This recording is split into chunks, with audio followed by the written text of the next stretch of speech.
this is our biggest disappointments of the year. I don't know what it was. There were some games that they had a lot of hype behind them, tons of it, but they just could not deliver. And these are the ones that we think fit that bill. Chef, what was your biggest disappointment this year? Boy, oh boy, I have one that I feel very strongly about, and it's a tough one. I think the reason why I'm so disappointed in it is because I like it so much, and it's Mortal Kombat 1, which is rough to say. For anybody who doesn't know out there, viewing, listening, I am a Mortal Kombat commentator. I also am in the credits for one of the Mortal Kombats for being, they flew me out to balance it there. So I have a lot of investment in Mortal Kombat is basically what I'm trying to say. Been in that scene for a long time. Gameplay for Mortal Kombat 1, amazing. One of the most fun fighting games I've played in a long time. But as far as the actual package of the game, it is, like you mentioned before, extremely expensive. It has tons of microtransactions that are very expensive themselves. And the actual features of the game are kind of whack, unfortunately. I mean, obviously for fighting games, you really want to have good gameplay, and it's got it, but I mean, the single player content I think was kind of repetitive and boring. The story mode was good. We were expecting that from them, but there's a lot of like features that just aren't in the game. They announced it with crossplay, and a week before it came out, they took out all mention of crossplay anywhere, and so they kind of threw people for a loop. There are features in the game that are just sitting there, and they're just saying coming soon, that are basic features that they've had in every game for the past, I don't know, 10 years. And on top of it, this has been a great year for fighting games. You know, Street Fighter 6, we just heard the song, amazing package of a game. Whether you like the actual gameplay or not, the package of the game itself, I'd like. The soundtrack's great, all of the online features are great, the single player is great, just everything. So for Mortal Kombat to come out being so expensive as it was, backed by such a big company and missing so many features, and also having really bad ports, like we said, the Switch version, the PC version,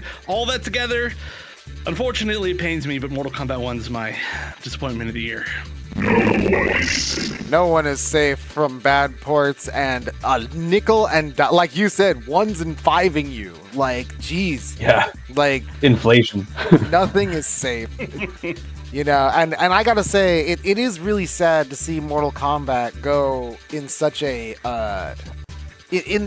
such a like a nickel and diming way. There's no other way to say it. Like, you know, they're just squeezing you for all your cash because you know that they are these features, these basic features are going to be added very, very. They're not priority. I'll just say it like that. They're not priority. They already got your money. Yeah, they got your money. They also have your money for things like the characters that are coming out. So you're expecting those things. You know, those are priority. What's not priority is, you know, your single player your single player and online tournament, functional tournament modes, your smooth crossplay. You know, those aren't priority. Like we gotta get Omni-Man out there now. Like Omni-Man's cool. Omni-Man is cool. It's very cool. Like I said, there's a lot of cool things about the game. That just what makes it hurt even more for me. You know, missed opportunities. Did they get J.J. Jameson to do the voice of Omni-Man? J.K. Simmons, he did do the voice. But they didn't get Homelander though, even though he was open to it. They didn't get him. Yeah, nobody's really sure why. They usually get the voice actors for all their guest characters. In 11, they didn't get Arnold Schwarzenegger, but they got everybody else to do the voices. So who knows? I mean, Arnold is Arnold, so. It's hard to get because I'm the governor. The governor.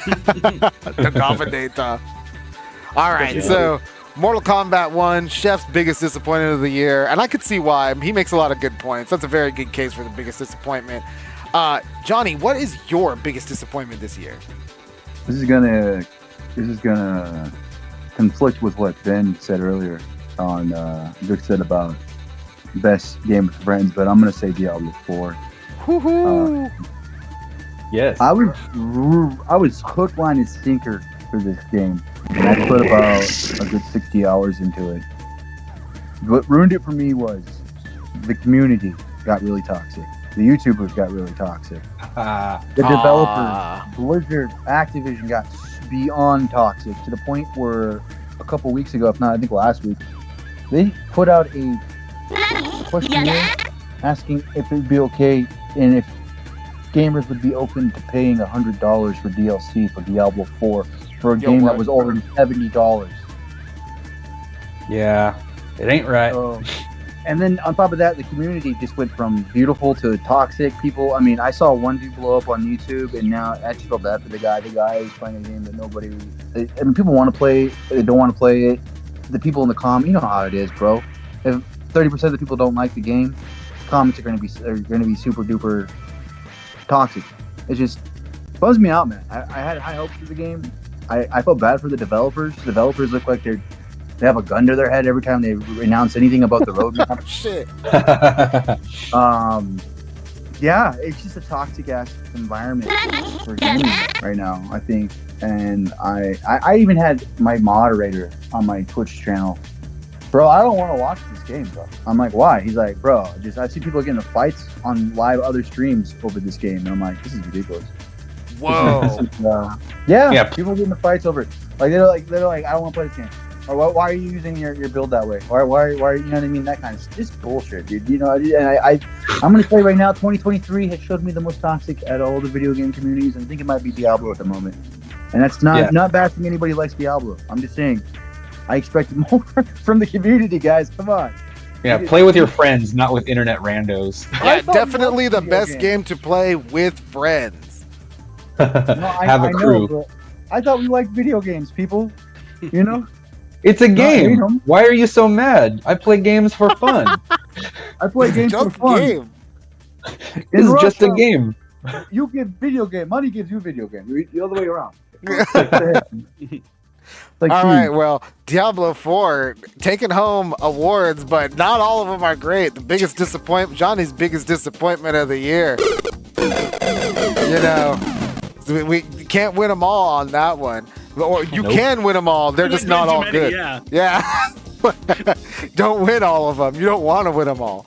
But yeah, you got to let the bad takes flow through you like water. You know, you don't need to reply to every nasty comment from a hater. Absolutely not. Anyway, that was Johnny's biggest disappointment, Diablo 4. Drix, what was your biggest disappointment of the year? You know, I didn't get to play a lot of great things. This might be one of the games I didn't get to play, but I'm still supremely disappointed by, was Lord of the Rings Gollum. Because I love a bit of that fantasy, you know? I mean, the Lord of the Rings trilogy could be one of the greatest trilogies ever to be made in film. Like, we'll probably never see anything like that again. But then, to look at these graphics, to look at this gameplay, you know, to look at all the missed opportunities that Gollum could have been doing during the entire saga of Lord of the Rings and The Hobbit. You know, you have so much lore to go off of in the Silmarillion and all this fantastic storytelling lore. And then, game kind of slipped under the radar, kind of buggy, kind of ugly. You know, didn't even get around to spending a lot of time with it, but kind of disappointed by Gollum. Yeah, Lord of the Rings Gollum don't even need to play it. You just need to look at it. You know, it's kind of like that Walking Dead game. Yeah, take it at face value and maybe play something else. It could have been it could have been one of those cult classic games, dude. You know, they really dropped the ball. Yeah, easy to mess up a stealth game. I imagine. I will say though, I'm glad it wasn't like a little bit better than it was, because then we would have just never heard about it. And instead, we did get to get some entertainment out of watching the clips from it. So it was just bad enough that I think it's good, you know, in its own weird way. Not if you paid for it, but certainly if you didn't pay for it. Yeah, some people know how to admire a good piece of trash for what it is. Sorry if you paid for it, but it's pretty good talk trash at the comments section of a Twitch stream kind of game. Sorry if you paid for it, Lord of the Rings Gollum, but Drix's biggest disappointment of the year. I mean, presumably, if it was good enough, Drix would have paid money for it, but not anymore. Like, all right, so now this is gonna be the one. Everybody, like, we started off this one with kind of a hot take, in Mortal Kombat 1 being a pretty big disappointment, biggest disappointment of the year. My biggest disappointment of the year might be considered hot take too, because it's The Legend of Zelda: Tears of the Kingdom. Ooh. Now, listen. This man woke up and chose violence. Listen. I understand. Flaming dick robots, giant flying machines that bomb people. I understand. Yeah.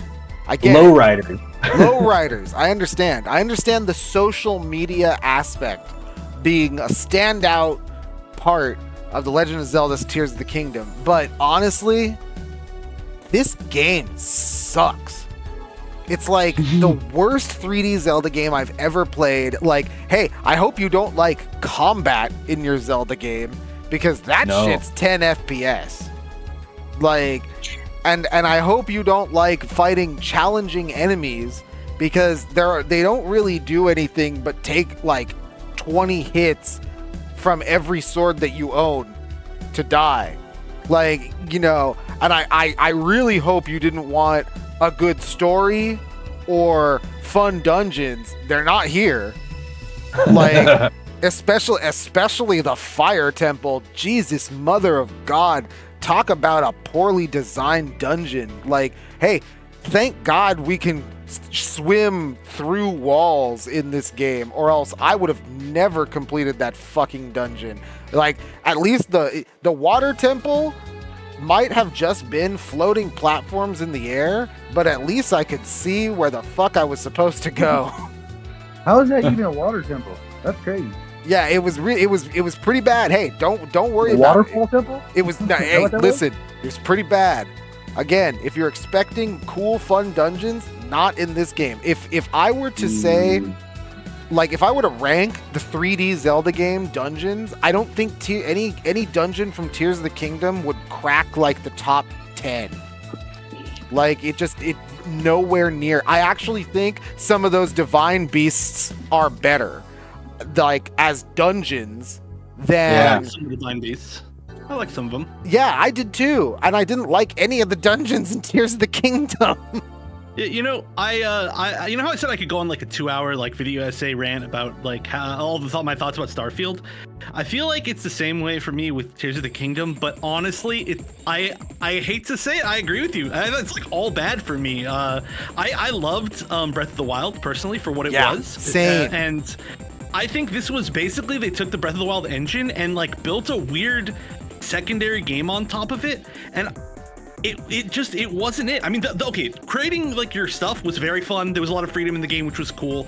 But first of all, the game was like a ridiculous grind. Like, if you wanted to finish everything, it was like the longest grind of all time, which should not be a Zelda thing. Yeah, the story, like when you go around to each temple and you get each like person back. First of all, the story literally made negative sense compared to Breath of the Wild. It literally took things that we knew from Breath of the Wild and like just changed them or for made no them reason. not mean anything. It's not connected to Breath of the Wild. It literally is not connected to Breath of the Wild. It makes no sense to me. Like, there's literally like an entire different storyline going on at the same time. Yeah. That contradicts it. It's so bizarre. The fact they reuse the cutscenes when you get the sages. The fact that the abilities are tied to having these big shadow creatures blocking your vision because they follow you around like a party in a single player game. Yeah, you literally like can't see past them. I don't know. I thought that game, while it was still fun because it still had the base of Breath of the Wild underneath it, I thought that could have been my disappointment of the year. I'm basically agreeing with you. Listen, bro, I don't know. Hey, I have never seen a game make such a good first impression only to shit the bed literally halfway through. Like, literally, like, and like you said, it's a globe-trotting adventure where nothing fucking matters. It makes negative sense. Dude, I saw one look at that FPS and had Violet and I had Violet and what was that? Whatever the last Pokemon game came. I had that in my head. I was like, no, dude, those were great games. Hey, those are the new Vegas of Pokemon games. Honestly, I would pay a PC player and watch him stream it and see how if he can handle it, because it'd be hilarious to watch him get through that game. At least Pokemon, you don't have action in it, right? Like, at least Pokemon, it's like, yeah, it's laggy, but we're walking around an overworld. But yeah, I agree. The FPS is bad. Tears of the Kingdom was just one of those games where I literally, I will say, I'll give credit where credit is due. It's the best Ganon fight we've had in like a decade. Okay. Like, it's the I don't think I've seen a cooler Ganon fight. You know, I played the Hyrule Warriors games. They're cool. You know, those are cool Ganon fights. but they're fucking Dynasty Warriors games. Like, you know, this game is a cool Zelda fight. I don't know why the Ganon fight runs at a steady FPS when I'm out in the middle of the fucking field fighting moblins and it game drops to 15 FPS. I'm like, what the fuck is going on? And it's the exact reason for Pokemon. I'm sorry, I just have to say it. It's because you're not in the overworld, and the overworld makes them both lag. But both of them have end games in underground in like the center of the map, which is really funny. It's too big for the system. It's too big for that little ass system, bro. I don't know, dude. I don't know if it's too big for that little ass system. Like it is, bro. I'm looking at it, and I think honestly they should have just waited and gave it to the Switch 2. It would have been a better launch. Listen. Tears of the Kingdom. You could say what you want about it. You could love Zelda just for being fucking Zelda. That's like pretty much the defense that I hear. I like it because it's Zelda. It's the Star Wars defense. I like it because it's Star Wars. I mean, sweet, great, awesome. If you want to like fanboy out about your game, awesome. I love it too. I love that for you. But as a game, The Legend of Zelda Tears of the Kingdom is probably the worst 3D Zelda game I've ever played. It's the worst. You do not even want to buy this game when it's on sale. Because it's going to go on sale for fucking... It's a $70 game, Switch game. It's going to go on sale for fucking $40. Not even, no, that's a $60 game. It's a Nintendo Switch game. It's never going to go on sale. You're right. It's never going to go on sale. It's going to be $70 in perpetuity. So you're never going to want to pick it up unless you are a diehard Zelda game. This is... I'm not kidding. I'm not kidding. This is the Sword and Shield moment for Zelda for me as a franchise. I played this game, and when I was done with it, I'm like, I don't know if I'm going to pick up the next Zelda game. Bro, I've seen divorce negotiations go smoother than that game. On God. Like, it's so gnarly. Anyway, I'm not going to go. I've gone on long enough. It's a fucking diatribe. Hey, you go on all day about that game. Dude, I don't want to. Listen, it's not worth it. Legend of Zelda Tears of the Kingdom isn't even worth the words that I'm putting out there, and I'm sad. It pains me to say that because I fucking love Zelda. I was looking forward to this game so much, and then all of a sudden, here it is, fucking The Legend of Zelda, nuts and bolts. Like, what the fuck? Like, throw Zelda into Unreal Engine already, guys, and just call it a day, man. Come on. I mean, the Japanese, man, just use an engine, man. It's already built, man. Final Fantasy learned that the hard way. I always say that I think in any media, the best type of sequel is one that makes the original work even better. I think that a good example of that is like Last of Us 2. Well, okay, I'll take your word for that. Actually, I've never played it, believe it or not, because I've never played Last of Us 1. I just didn't have the console at the time. Okay. But one day, maybe I will. But anyway, regardless, the point is that this is the opposite of that. That was the big thing for me, was that they took the story and they made so much of what made Breath of the Wild an amazing game, and they're like, yeah, that actually just didn't ever happen. And you're like, what? Why? What are you talking about? What? Or yeah, that's like, oh, it just didn't exist. I don't know. You're maybe in another world. I don't know. And you're like, why?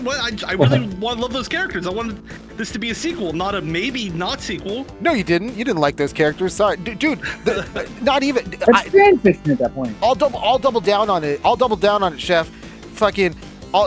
This game takes literally everything that made Breath of the Wild good and inverts it, like, and takes all the bad parts of Breath of the Wild and like doubles down on them. It's like, hey, do you like fucking busy work in the overworld? There's like twice as much of it now. Do you like finding the same fucking Koroks in the same fucking areas? And like they're still there, and there's a couple of them. There's a couple of them that you need to make a vehicle for, and then you have to spend half an hour because the vehicle fucking falls apart halfway through, and then you get 2. Sweet. Like, okay, I have one more thing to say about it before I'm going to stop talking about it, because I also do feel like we've been talking for a long time. Yeah, Okay, so I love game design, and I think that Breath of the Wild had some of the best puzzles of any game in a really long time. They were all genius, and there were these really cool ways to get around them. And 90% of the puzzles in this game were skippable because building was so broken that it's like, well, what if I just made a flying machine and flew past the puzzle? It's like, okay, I don't. It's cool once, but I want to actually like think when I'm doing things in this game, and it just didn't happen like in Breath of the Wild. So anyway, that's what I thought. So the final word I'll say on it, because this is literally the final word. The final words that I'm going to say on it. Do not, never, ever, ever, ever, ever look at a game like Breath of the Wild and think that its open world was boring or meaningless or anything like that, because that game legitimately made you want to chase the horizon. In Tears of the Kingdom, it's like a mockery of chasing the horizon, that feeling that you got in Breath of the Wild, because you don't even want to chase the horizon anymore. You want to fucking make a flying machine and fly off into the distance so that you can fucking find some gotcha machine that gives you like a bunch of random fucking parts so that you can build a stupid robot and then stomp through this once amazing and really atmospheric landscape. So fuck Legend of Zelda Tears of the Kingdom. That game sucks. It's like Terminator 3 just existing and completely defeating the emotional nature of the ending of Terminator 2. Literally. I hate that movie, dude.